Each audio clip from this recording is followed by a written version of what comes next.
Hi friends, welcome to Chennai food. நம்ம சமோசா செய்யறதா இருந்தா சமோசா ஷீட்லாம் ரெடி பண்ணி ரொம்பவே கஷ்டப்பட்டு நாம செய்வோங்க. அது மாதிரிலாம் கஷ்டப்படவே வேண்டாம். வீட்ல இருக்கக்கூடிய அப்பளத்தையே வச்சு ரொம்ப ஈஸியா சமோசா ரொம்ப கிறிஸ்பியா டேஸ்டியா எப்படி செய்யறதுன்னு பார்க்க போறோம். வாங்க பார்க்கலாம்.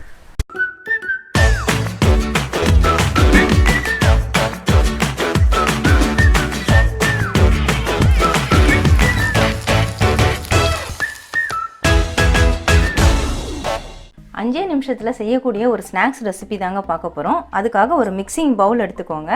ஒரு மீடியம் சைஸ் வெங்காயத்தை நான் பொடியாக நறுக்கி வச்சுருக்கேன். அது இதில் மாற்றி விட்டுக்கலாம்.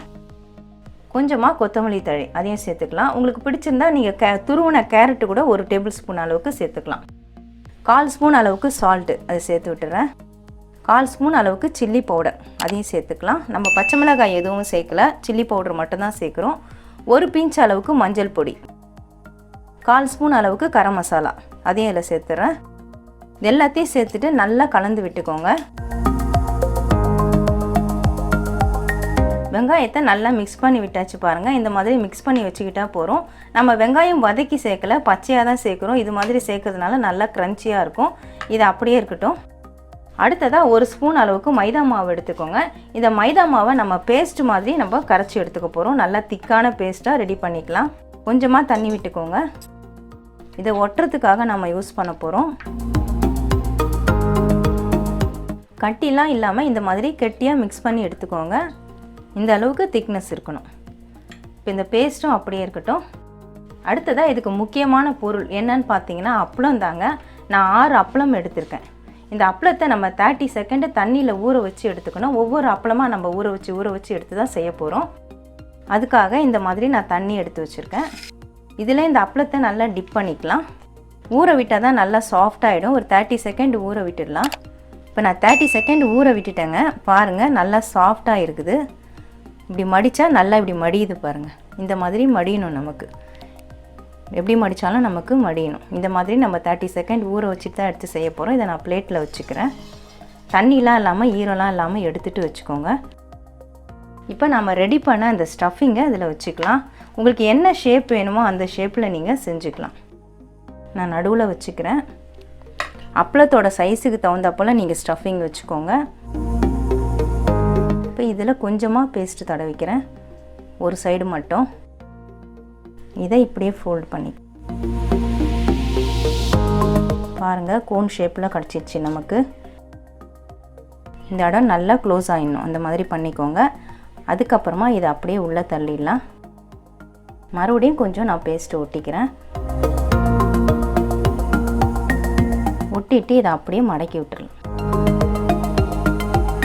எக்ஸ்ட்ராவாக வரதை நீங்கள் இப்படி சைடில் கூட மடித்து விட்டுக்கலாம். இல்லைன்னா அப்படியே கூட நம்ம விட்டுடலாம். இது மாதிரி நீங்கள் எந்த ஷேப்பில் வேணாலும் பண்ணிக்கலாம். கோன் ஷேப்லேயும் பண்ணிக்கலாம், இல்லைனா பாக்ஸ் மாதிரியும் பண்ணிக்கலாம், இல்லை ரோல் மாதிரியும் பண்ணிக்கலாம். இதே மாதிரி எல்லா பீஸையும் நம்ம ஒட்டி எடுத்துக்கலாம். நான் எடுத்த 6 பீஸ் அப்பளத்தையும் பாருங்கள் தண்ணியில் நனைச்சிட்டு நல்லா ஃபோல்டு பண்ணி ஸ்டஃபிங்லாம் வச்சு ஃபோல்டு பண்ணியிருக்கோம். எதுவுமே பிரியலை பாருங்கள். இந்த மாதிரி மைதா மாவு வச்சு நம்ம ஒட்டிட்டோம்னா பிரியாது.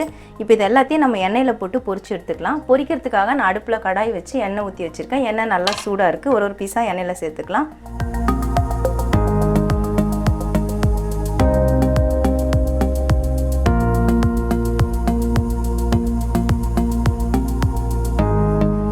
ஒரு பக்கம் வெந்த உடனே திருப்பி விட்டுடுங்க. நம்ம அப்பளத்தில் ஃபோல்டு பண்ணதுனால சட்டுன்னு வெந்துடும்.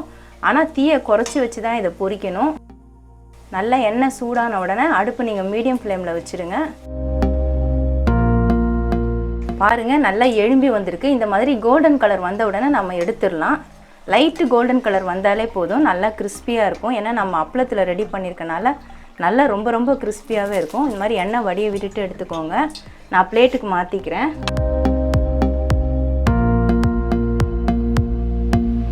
அவ்வளோதாங்க. எண்ணெயில் போட்ட பீஸ் எல்லாத்தையுமே நான் பிளேட்டுக்கு மாற்றிட்டேன். பார்க்குறதுக்கே நல்லா சூப்பராக அழகாக இருக்குது பாருங்கள். எந்த ஷேப்பில் வேணும்னாலும் செஞ்சுக்கலாம். ரொம்ப டேஸ்ட்டாக இருக்குங்க. சட்டுன்னு செஞ்சிடலாம். நம்ம சமோசா ஷீட்லாம் செஞ்சு சமோசா செய்கிறதுக்கு ரொம்ப டைம் ஆகும். அந்த மாதிரி சமயத்தில் சட்டுன்னு அப்பளத்தை வச்சு இந்த மாதிரி ஃபில்லிங்கை வச்சு நீங்கள் ஈவினிங் ஸ்நாக்ஸை ரெடி பண்ணிக்கலாம். யாருன்னா கெஸ்ட்டு வந்தால் கூட டீ டைம் ஸ்நாக்ஸாக நீங்கள் ரெடி பண்ணி கொடுக்கலாங்க. ரொம்பவே டேஸ்ட்டாக இருக்கும். கண்டிப்பாக ட்ரை பண்ணி பாருங்கள். வீட்டில் இருக்கக்கூடிய அப்பளத்தை வச்சு ரொம்பவே கிறிஸ்பியான டேஸ்டியான சமோசா எப்படி செய்கிறதுன்னு பார்த்துருப்பீங்க. ரொம்ப ஈஸியாக செய்யலாம், ரொம்ப டேஸ்ட்டாகவும் இருக்கும். கண்டிப்பாக ட்ரை பண்ணி பாருங்கள். உங்களுக்கு இந்த வீடியோ பிடிச்சிருந்தா லைக் பண்ணுங்கள், ஷேர் பண்ணுங்கள், சப்ஸ்கிரைப் பண்ணுங்கள். பக்கத்தில் இருக்க பெல் ஐக்கானை கிளிக் பண்ணிக்கோங்க. அதில் ஆல்னு ஒரு ஆப்ஷன் காட்டும், அதையும் கிளிக் பண்ணிக்கோங்க. நன்றி, வணக்கம்.